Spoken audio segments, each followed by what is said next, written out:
পড়াশোনার ক্ষেত্রে, অর্থনৈতিক দিকের ক্ষেত্রে, কর্মসংস্থানের ক্ষেত্রে আমাদের পাহাড়ের মানুষের জন্য যেন একটু বিশেষভাবে একটু মানে নজর রাখা হয় আর কি।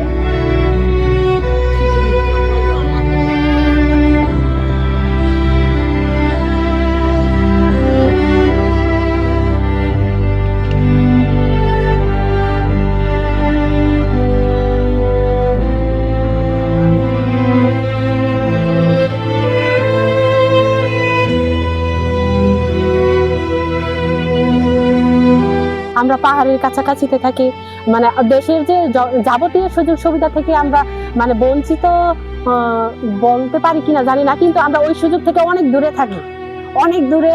যেটা আমি বলবো যে আমাদের পড়াশোনার ক্ষেত্রে, অর্থনৈতিক দিকের ক্ষেত্রে, কর্মসংস্থানের ক্ষেত্রে আমাদের পাহাড়ের মানুষের জন্য যেন একটু বিশেষভাবে একটু মানে নজর রাখা হয় আর কি। কারণ আমাদের এদিকে শিক্ষার ক্ষেত্রে প্রচুর মানে পিছিয়ে আছে আমাদের, মানে এখন যে ছাত্রছাত্রী ঠিক মতো স্কুলে মানে যেতে পারে না অর্থনৈতিকের কারণে, আর একটু মানে বেশিরভাগই অর্থনৈতিক কারণে হয়ে থাকে এইটা। আর একটা বলবো হলো আমাদের যে সামাজিকের মধ্যে কিছু কিছু আছে, ওই বিষয় নিয়ে বলবো।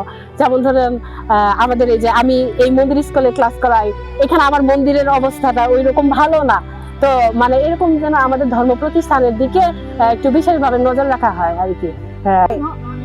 একবার গোর নাই ওই ছোট মুড়ি চৌড়ি থাকে, ছোট করে মেরে খায়। আমি বর্ষার দিকে আমরা তো গরিব, মনে করে কোনো কিছুই নাই, কাজ নাই, কাম নাই, এই যেগুলোই আর কি। যারা যখন দেয় যে লাইট দিচ্ছিল হাট্টি খাটার জন্য, যারা নাকি সড়কের দক্ষিণে থাকে তারাই নিয়ে যায়, এদিকে আর আসে না।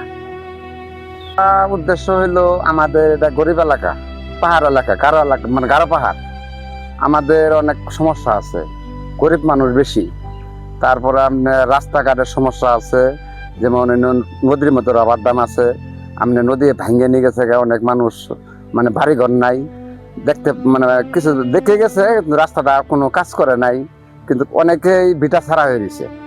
এই যে রাবার দাম প্রকল্প আছে সামনে, নদী ভাঙ্গে নিয়ে গেছে গরিব মানুষ অসহায় আছে, অনেকে ভাত পাইতেছে না। তারপরে আরো যে বন জঙ্গলে হাতি আছে, হাতির সমস্যা, হাতি মনে করেন যে অনেক ধান লাগায়, মানুষের গরিবের ধান খায় জায়গা, এটা কোনো জিনিস কিছু মানে কয় যে দিমু, এবং কি রেকর্ডের সম্পদ থাকলে কিছু পায়, আর যদি খার জমি থাকে তাহলে পায় না। মানে এই দিক দিয়ে একটা সমস্যা, গরিব মানুষ খুব অভাবে আছে।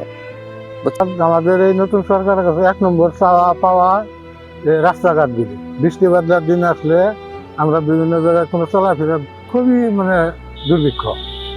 আর দ্বিতীয় কথা, আমরা যদি সুস্থভাবে সুন্দরভাবে চলতে পারি, কোনো দান্দালি ভান্দালির মধ্যে না পড়ি, দেখা যায় আমরা হয়তো বা একটু 12 শুভ কাজে যেমন, তারপরেও দেখা যায় অনেক চঞ্চা পিছিয়ে লাগে জায়গা। কারণ আমরা এই সুযোগ সুবিধাটাই চাই যাতে কোনো দান্দাল ফান্দাল আমাদের পিছনে না লাগে, এবং কেউ রাস্তাঘাট যদি আমরা পাই তাহলে আমরা মোটামুটি খুশি, আর কিছু দরকার নেই। হ্যাঁ, হাতির সমস্যা তো এটা আরো বড় সমস্যা। অনেক সময় দেখা যায় হাতি লুক মেরে ফেলা, তারপরেও কোনো বিধি ব্যবস্থা নাই। যে কোনো একটা ব্যবস্থা হোক, সরকার যদি একটা ব্যবস্থা করে হাতির জায়গায় হাতি থাক, আমাদের কোনো সমস্যা নাই। কিন্তু আমাদের এই ফসল আদি এগুলোর মধ্যে হামলা, বাড়ি ঘরে হামলা করে, তারপরেও দেখা যায় কিছু আমাদের বলার থাকে না। কিছু করতে গেলে হয়তো অন্য কেউ যদি হাতির কোনো সমস্যা করে, তারপরেও দেখা যায় আমাদের উপরে চাপ আসে।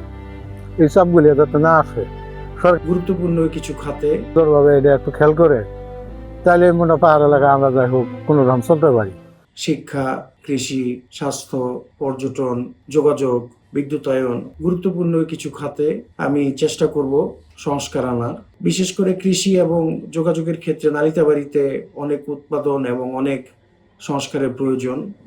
শিক্ষার ক্ষেত্রে এবং স্বাস্থ্যের ক্ষেত্রে আমাদের উচিত এই দুটো ক্ষেত্রকে অন্তত যুগোপযোগী করে তোলা, এবং কারিগরি শিক্ষা প্রতিষ্ঠাপনের মাধ্যমে যুবকদেরকে কারিগরি শিক্ষায় শিক্ষিত করা। তাদের কর্মসংস্থানের ব্যাপারে আমি চিন্তা করে রেখেছি যে যদি আমরা আমাদের পর্যটন শিল্পকে উন্নয়নশীল করতে পারি, বিশেষ করে মধুটিলা ইকো পার্ক থেকে শুরু করে আমাদের যে ওই অঞ্চলটুকু রয়েছে সীমান্তবর্তী, এই অঞ্চলটুকু অত্যন্ত পরিবেশ বান্ধব।